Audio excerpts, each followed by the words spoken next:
very pretty at night as well. And look at the central station. I never pointed out during daytime, but look at it, and it looks fantastic, I would say. What is nice to know is that Amsterdam, once upon a time, didn't exist. It was only water. We are actually 2.5 meters or 2 meters below sea level, or the sea is about 2 meters above us. If you think about that, that is actually quite an awkward thought, being below the sea level. And the Dutch came up very early in their history with a system they called poldering. Basically what that is building dams into the water and then connecting these dams and then pump out the water which is in between the dams and use the marshland underneath and drill piles, pillars, beams of oak into the ground, and that's the foundation of the city. Underneath the central station you just saw, I looked it up 2 weeks ago, 8,676 beams like these, 12 meters, 40 meters into the ground. That's the foundation for the city. I tell you this with a reason, and I will show you the reason later. It's good to have this concept.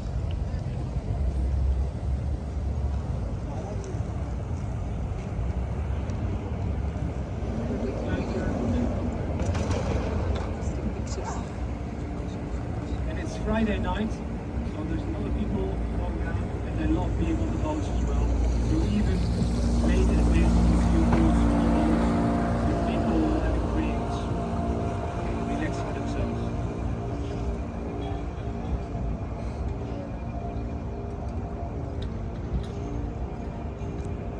Over here is the subway, 20 meters under the water, connecting Amsterdam with the south where the airport is. And the south is the airport, 20 minutes from here, 25. Not really too straight into the airport, but very nearby. And if you want to spend some time, you go on tube from the center. It brings you underneath the city to the south of Amsterdam. Hence the name, north-south. North is over there, south is over here.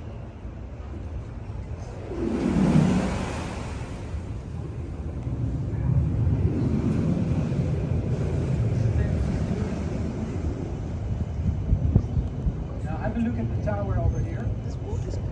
At my right hand side you will see a tower with a quite steep roof.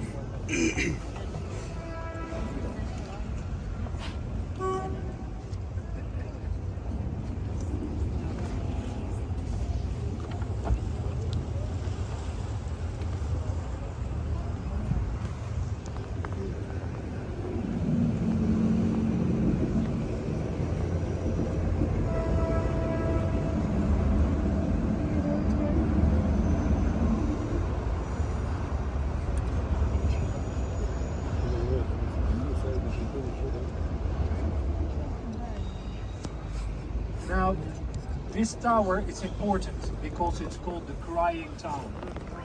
And once upon a time when this was all field, there was no land. There were big galleons, as they were called, big wooden ships, think Pirate of the Caribbean kind of ships. And they were waiting over here to go on expedition. And the ladies were saying goodbye to the men, not knowing if they would ever see their men back again. Because in those days, only 30% of the crew members returned. 70 perished. So these trips going to the west and to the east had high risks, but also high rewards. On average, the spice trade was the real money maker, and if you made it back to the Netherlands, you could get between 5,000 and 7,000% profit on your goods.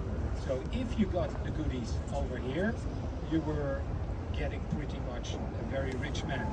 But doing that was a lot of risk, and the rewards were high.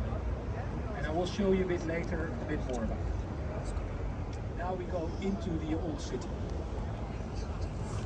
Keizer, Altahaven, Korrwaal.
So at my right hand side, this is the old city, and once upon a time there were big walls running along this canal connecting to the Crying Tower you just saw, and it runs all along this canal and then goes around to the right and into the city a bit more. And there were 3 entry points to the city in those days.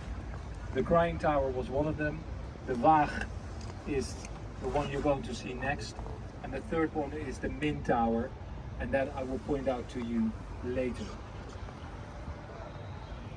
The houseboats, they came into existence after the Second World War, when there was a shortage of housing. Creative people came up with the idea to go and live on boats. And when in the 60s the flower power hit Amsterdam, so to speak, the hippies enjoyed themselves very much on these boats because this was right up their street.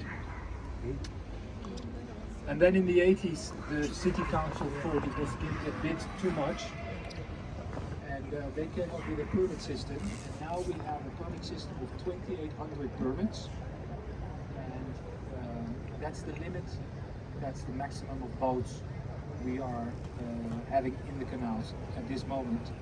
But the demand for these boats is way higher than 2,800. The demand for the boats is about 500,000 people. And because there's such an imbalance between demand and price, this drives up the price as well, or availability I should say. This drives up the price immensely, and that's one of the reasons why you pay for a boat like here with the wooden paddling. You cannot see it very clearly now, but we are passing it just within 40 meters. This boat costs about $1.2 million.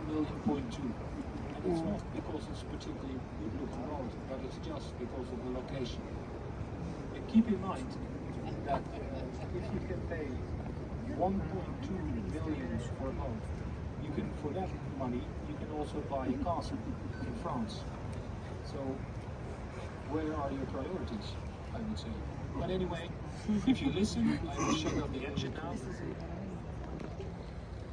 This is peace and quiet, and that's why people love it.